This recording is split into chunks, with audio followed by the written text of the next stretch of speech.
as we complete 70 years of our independence. On August 15, 1947, we became a free nation. Sovereignty and the responsibility for our destiny moved from the British Crown to the people of India. Some have called this process a transfer of power. It was much more than that. It was the culmination of a dream for our country, a dream seen by our forefathers and freedom fighters. We were free to imagine and build our nation anew. It is crucial to understand that this dream for a free India was rooted in our ordinary villages, in the well-being of our poor and underprivileged, and in the all-round development of our country. For this, we owe so much to the countless freedom fighters who made great sacrifices to bring us here. Chennamma, the Rani of Kittur, Lakshmi Bai of Jhansi, Matangani Hazra, the heroine and martyr of the Quit India movement. There are so many examples. Freedom fighters like Sardar Bhagat Singh, Chandrasekhar Azad, Ram Prasad Bismil, Ashfaqullah Khan, Birsa Munda, and thousands of others gave their lives for us. We can never forget them. From the earliest days of our freedom struggle, we were blessed with a galaxy of revolutionary leaders who guided our country. They spoke of not just political freedom. Mahatma Gandhi emphasized the moral character of India and of Indian society. The principles that Gandhiji spoke about are relevant even today. Gandhiji was not alone in this nationwide struggle for freedom and reform. Netaji Subhash Chandra Bose exhorted our people, saying, "Give me blood and I will give you freedom."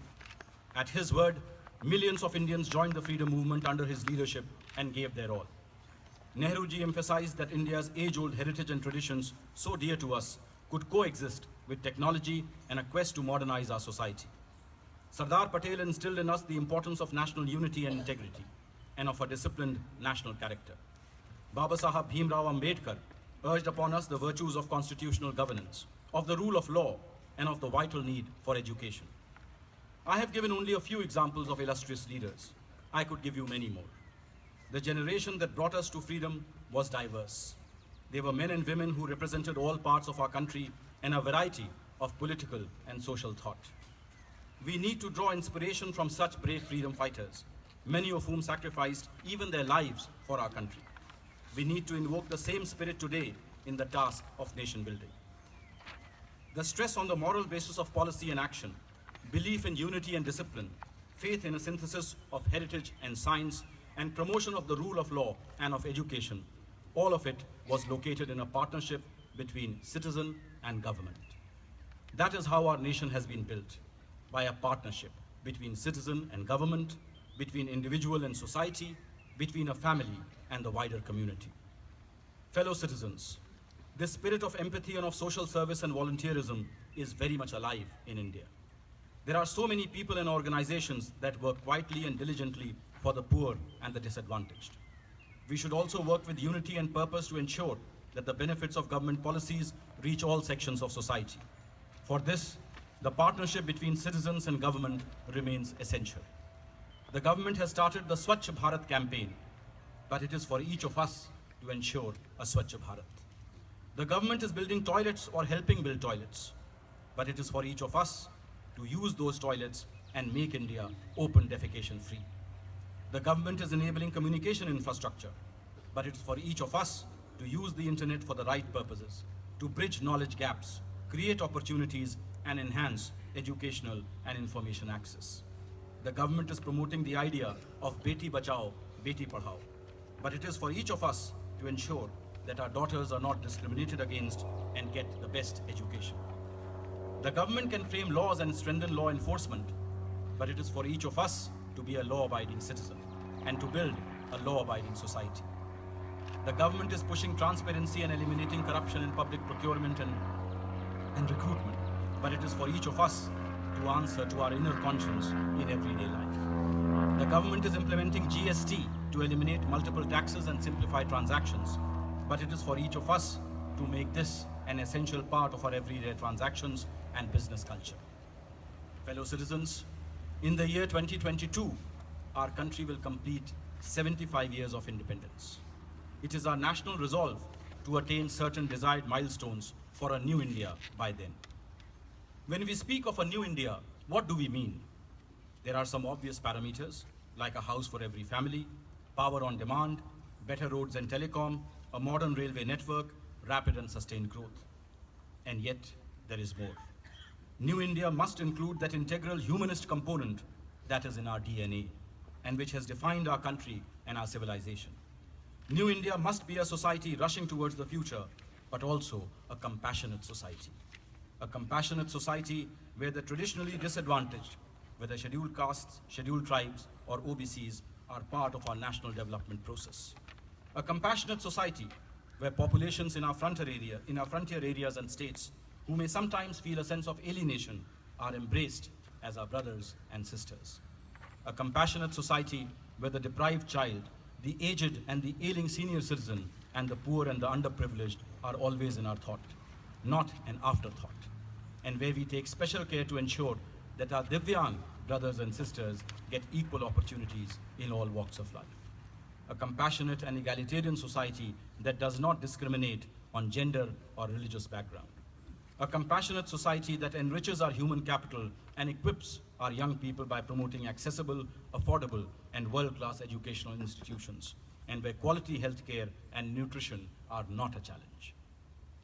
It is only with all this that we will build the new India we can cherish, where every Indian is equipped to fulfill his or her potential and do so in a manner that leaves each one of us content and happy, and helps each of us contribute to society and our country. I am confident that a strong partnership between citizens and the government will allow us to meet the goals of New India. Your immense patience and understanding in the days following demonetization and your wholehearted support in the battle against corruption and black money reflected a responsible and enlightened society. Demonetization has boosted our efforts to build an honest society. We must sustain this spirit and this momentum. Fellow citizens, there is also need to adopt technology. We must use technology to empower our people and achieve the goal of poverty elimination in a single generation. Poverty and New India are simply not compatible. Today, the world is looking at India with admiration. Our country is seen as a responsible global citizen, a growing economy, and a solution provider to various international challenges, such as climate change, disasters, conflicts, humanitarian crises, radicalism, and terrorism. राष्ट्र निर्माण के लिए सबसे जरूरी है कि हम अपनी भावी पीढ़ी पर पूरा ध्यान दें। आर्थिक या सामाजिक सीमाओं के कारण हमारा एक भी बच्चा पीछे न रह जाए। इसलिए मैं राष्ट्र निर्माण में लगे आप सभी लोगों से समाज के गरीब बच्चों की शिक्षा में मदद करने का आग्रह करता हूँ। अपने बच्चे के साथ ही किसी एक और बच्चे की पढ़ाई में भी मदद करें। ये मदद किसी बच्चे का स्कूल में दाखिला करवाना हो सकता है, किसी बच्चे की फीस भरनी हो सकती है, या किसी बच्चे के लिए किताबें खरीदना हो सकता है। ज़्यादा नहीं, सिर्फ एक बच्चे के लिए। समाज का हर व्यक्ति निस्वार्थ भाव से ऐसे काम करके राष्ट्र निर्माण में अपनी भूमिका रेखांकित कर सकते हैं। आज भारत महान उपलब्धियों के प्रवेश द्वार पर खड़ा है। अगले कुछ वर्षों में हम एक पूर्ण साक्षर समाज बन जाएंगे। हमें शिक्षा के मापदंड और भी ऊंचे करने होंगे, तभी हम पूर्णतः शिक्षित और सुसंस्कृत समाज बन सकेंगे। हम सभी इन लक्ष्यों को पाने के प्रयास में साझीदार हैं। जब हम इन लक्ष्यों को हासिल करेंगे तो हम अपनी आंखों के सामने अपने देश में होता हुआ व्यापक बदलाव देख सकेंगे। इस प्रकार हम इस बदलाव के वाहक बनेंगे। राष्ट्र निर्माण की दिशा में किया गया यह प्रयास ही हम सबकी सच्ची साधना होगी। 2500 वर्ष पहले गौतम बुद्ध ने कहा था, अप दीपो भव, यानी अपना दीपक स्वयं बनो। यदि हम उनकी शिक्षा को अपनाते हुए आगे बढ़ें तो हम सब मिलकर आज़ादी की लड़ाई के दौरान उमड़े जोश और उमंग की भावना के साथ 125 करोड़ दीपक बन सकते हैं। ऐसे दीपक जब एक साथ जलेंगे तो सूर्य के प्रकाश के समान वो उजाला सुसंस्कृत और विकसित भारत के मार्ग को आलोकित करेगा। मैं एक बार पुनः आप सभी को देश की स्वतंत्रता की 70वीं वर्षगांठ की पूर्व संध्या पर हार्दिक शुभकामनाएं देता हूं। जय Hind, Vande Mataram. So that was the address by the President of India on the eve of our Independence Day, and I'm also delighted to share with you a statement that Prime Minister Justin Trudeau has issued on the occasion of India's Independence Day. This is the message from Prime Minister Trudeau. Today we join the people of India and members of the Indo-Canadian community to celebrate India's 71st Independence Day. Our two countries share much in common, including our commitment to democracy, freedom, and the rule of law, and are linked by similar institutions and forms of government. Above all, the success of Canada and India demonstrate that we both prosper not in spite of our diversity, but because of it. We enjoy a special relationship, one that we are committed to strengthening. I recently met with Prime Minister Narendra Modi at the G20 Leaders Summit. I look forward to continuing to collaborate with him on global issues, including peace and security, health, climate change, and gender equality. As we celebrate the 150th anniversary of Confederation, I invite Canadians to reflect on the countless contributions Indo-Canadians make to our national fabric. Canada is a stronger and more prosperous country because of them. On behalf of the Government of Canada, Sophie and I wish a happy Independence Day to all those celebrating. So indeed, the words that Prime Minister Trudeau has used to talk about the Indo-Canadian community resonate very strongly with all of us. We in India are very, very proud of the contribution that the Indo-Canadian community has made, not only to the progress and development of Canada, but also to the progress and development of India. Indo-Canadians have done well in every walk of life, especially, I would say, in the political sphere, where we have 19 members of parliament of Indian origin and 4 ministers that we can call our own. This is a privilege that no other Indian High Commissioner in no other country enjoys. Not in the US, not in the UK, not in Australia, only in Canada. And today we are blessed to have one of the strongest proponents of India-Canada friendship, a man who's an inspiration to every Indian and every Canadian, Minister Amarjit Sohi with us today. He's the Minister for Infrastructure and the Communities. We are delighted to welcome you here today, Minister. I have been a diplomat for 31 years. I have attended Independence Day celebrations in every continent, but this is the first time we are having a minister at our morning function, and this is really something unique. It can only happen in Canada, so it's a great pleasure and honor to invite you to please come and share some thoughts with us today.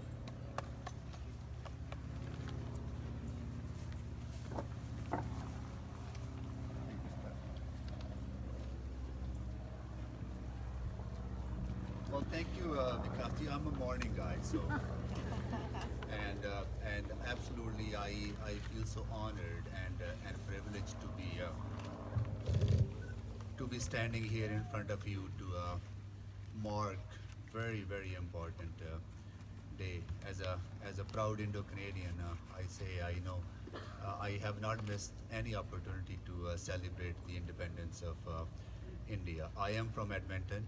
I usually participate in celebration activities back home in Edmonton, but this week I need to come to Ottawa for various meetings, so I sent an email to Vikas to find out if there's something happening in Ottawa that I could participate in. So thank you so much for the opportunity, as I am so proud to be here standing with you, many of the other Indo-Canadians, to mark the independence of India. As someone who was born in India and now being part of Canadian government, it is really important for us to remember our heritage, to remember where we have come from, and how both countries can work together to increase prosperity and increase shared values, as Prime Minister has talked about in his message. I'll briefly tell you a bit about my association and how I came to know the rich history of the Indo-Canadian community here in Canada. Our presence in Canada is almost a century, longer than a century old. Early Indo-Canadians started arriving in Canada in 1897, and I was tasked to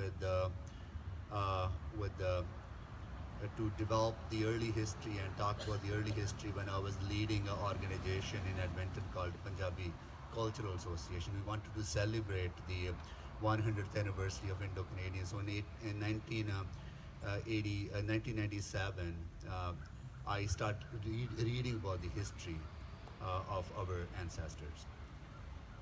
It's such a rich history. When we talk about freedom, when we talk about contributions of the Indo-Canadian community to free India, we need to remember that the contributions that were made by Mahatma Gandhi ji, Shahid Bhagat Singh, Udham Singh, Rajguru Sukhdev, many others, who not spent years and years in prison, but also lost their lives. But we also need to remember that thousands of Indo-Canadians who were living here left Canada to fight for India's freedom. Earlier on, there were close to 6,000 Indo-Canadians living on the West Coast. Around 1908, that was the population of our community. Within a number of years, by 2014, in 1914, it went down to 2,000 people. Those 4,000 people left Canada to participate, to free India. That is our history here. And that's something we need to remember. And that's something we need to be really, really proud of. So if we are successful here, we need to continue to be successful here. But we also have an obligation, like those ancestors, to continue to be connected to India, to continue to contribute to strengthening of democracy, to create opportunities for those who don't have the opportunities, to talk about gender equality, to talk about diversity, and talk about tolerance of all living together. I think that's the message. That's the message I want to convey to you as a friend, as a member of our community, that we can do a lot. And that's exactly what I see here today. So thank you so much for being here. Thank you so much for coming together to celebrate who we are as Indo-Canadians, but who we are as people who have come from India. And we continue to make sure that we are there to build that relationship and strengthen that relationship. And two countries have so much in common. Canada and India have so much in common, and that common foundation will allow us to build a stronger two-nation relationship. Thank you so much once again for having me.